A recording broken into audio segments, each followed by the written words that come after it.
Hey, what's up YouTube fam? Brandon Weaver here once again, and stay tuned. If you want to find out how people are getting deletions, hit the subscribe button. Stay tuned because somebody just emailed in and put a comment, actually put a comment here, just like you can put a comment below, that in the first round of letters, got 5 accounts deleted, got about over $2,500 worth of deletions, and that is just the beginning for this. Just the beginning. The best is yet to come. All right, people get deletions. People are getting items off.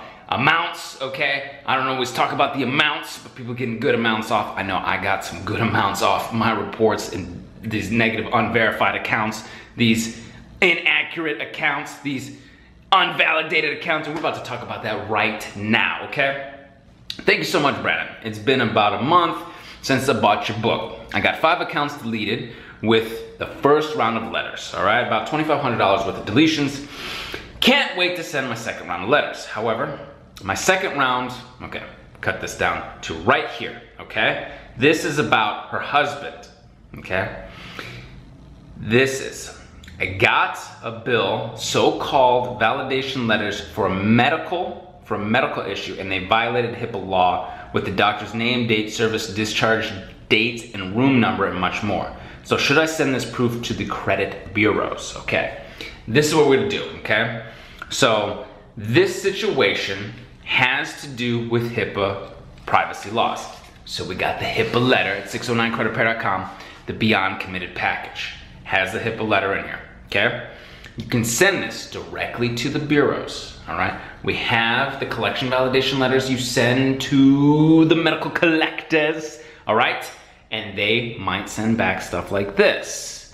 The problem is they have to have the HIPAA release form with your signature on it, okay? That is the key. So, right here, collector, creditor collection agency did not, you put your letters here, you'll put your information in there of your creditor or collector, did not provide me a HIPAA release that releases my medical information to them.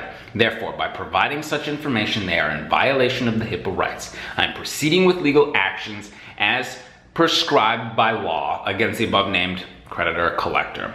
Should the item not be deleted in the required amount of time, I'll seek legal remedies against you and credit reporting company, okay? So forth and so on. So forth and so on thusly, okay?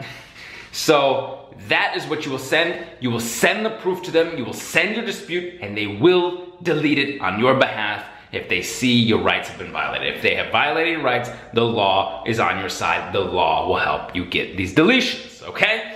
This is what you wanna do. Now, you can do that only when you reach out to the collector, right? So if you send 609 disputes to the credit bureaus and they come back verified and you're wondering what the heck is going on and you don't get anything from the collector, send a collection validation letter to them and see what they're using for verification, to validate, to say it's accurate 100%. And they'll say, hey, we've got all this information. And then you can say, that's wonderful, that's great, I appreciate it.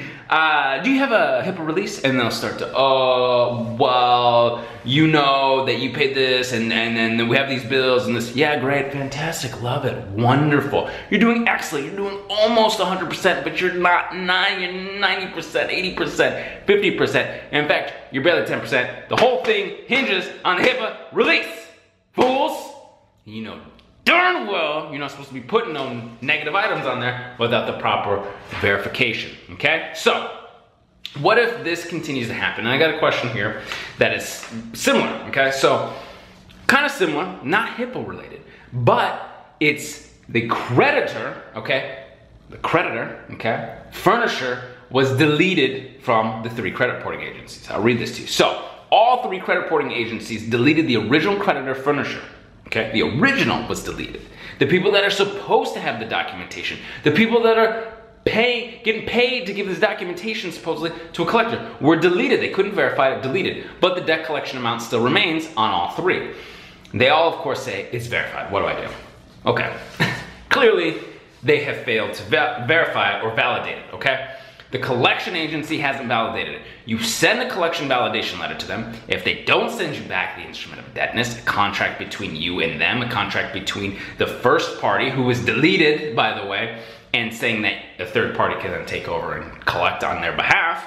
If they don't send any of this stuff to validate anything, is that proof, a signature, a video of you signing, audio recording of you applying for such things, okay? If they don't give you any of that, this is a letter that says the collection agency fails to validate your debt. You can send this right to the credit bureaus. Get this in the 609 Beyond Committed package at 609creditrepair.com, or we can send these letters for you at theawesomelifegroup.com, all right? So, I don't want to bore you to death with the legal jargon here, all right? I just want to give you a taste, a delicious taste of what you could do, okay? So, put your account numbers on there and put one account number on there, whatever is still remaining, like these individuals want to put, all right? I'm going to cut in here. The Fair Credit Reporting Act requires you to verify the validity of an item within 30 days. If the validity cannot be verified, you are obligated by law to remove the item.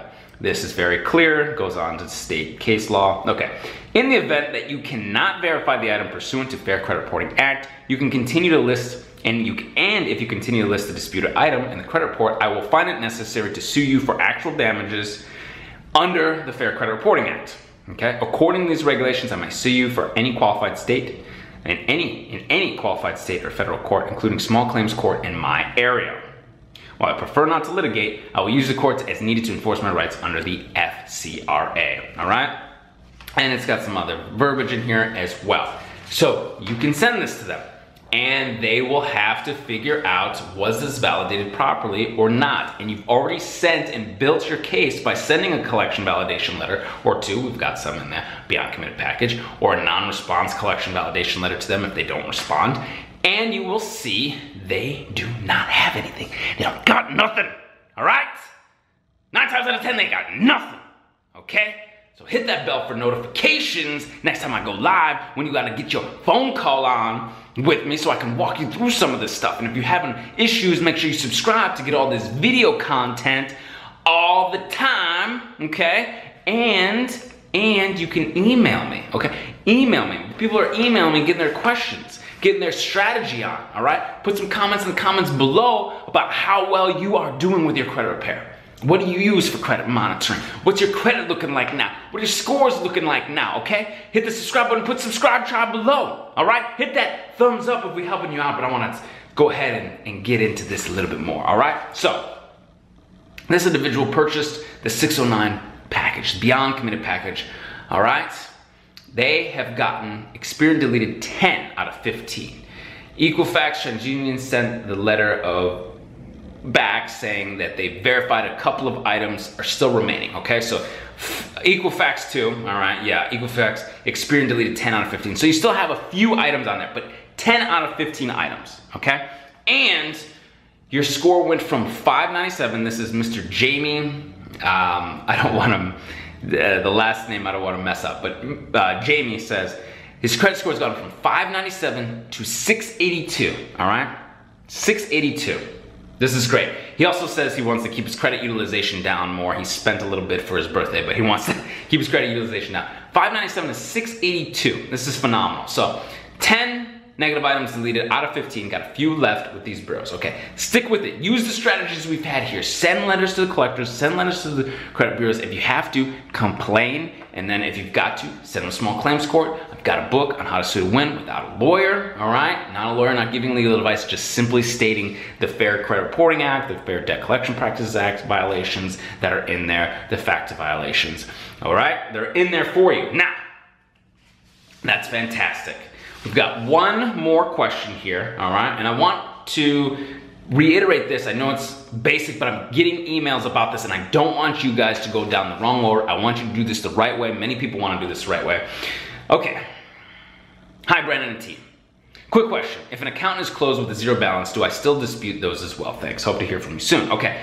If the account is negative, all right, it's a zero balance, but let's say the account is closed, it's zero balance, and it's a collection, you disputed a collection is really never positive, okay? It's not positive. If it's, let's say, an original furnisher of debt, original creditor, it's a zero balance, it's closed, and you have all on-time payment history, well, you leave it alone. But if it's got some negative payment history on there and you can still salvage what's good on there still, okay? It's closed up, but maybe you've got a couple late payments, you can goodwill letter it. You could dispute just the late payments, unverified late payments, or use a special late payment dispute letter in what? Our 609 Beyond Committed package, okay? All the letters are in there for you, all right? All the letters are in there for you. Now, if it's beyond salvaging, right? It's closed, it's zero balance. Now, you didn't say it was a charge off, okay? So I'm assuming there was not a ton of late payments, but maybe you missed a lot of 30 days, 60 days here and there, boom, boom, boom, boom, boom, boom, boom, and so much. You need to just dispute and get off there, then you can do that. That's potentially a recourse for you. But again, the way it's reading here, be very cautious. Don't just dispute closed accounts with zero balances that are good on-time payment history, because that actually could bring your score down, right? So you wanna get just those negative items, get those hard inquiries off, get those negative items off, those judgments, the bankruptcies, the collections, the foreclosures, the charge-offs, all the negative stuff. Focus on that negative stuff. And when you get that off, you start adding good primary trade lines, AU trade lines, you start going for your own mortgages and your own car loans. They actually boost your score, okay? Actually boost your score. If you really need to get something secure, like a self-lender, I have had customers get 30-point boosts. Everybody's different. Maybe you'll be 50, maybe you'll be 100, maybe you'll be 20, maybe you'll be less or more or whatever. Self-lender also seems to be an acceptable way to boost your score as well. Hey, if this video helped you out, hit that thumbs up button, like, subscribe, hit the bell for notifications for the next time I go live. And until I see you in person, I will see you on the other side. Take care.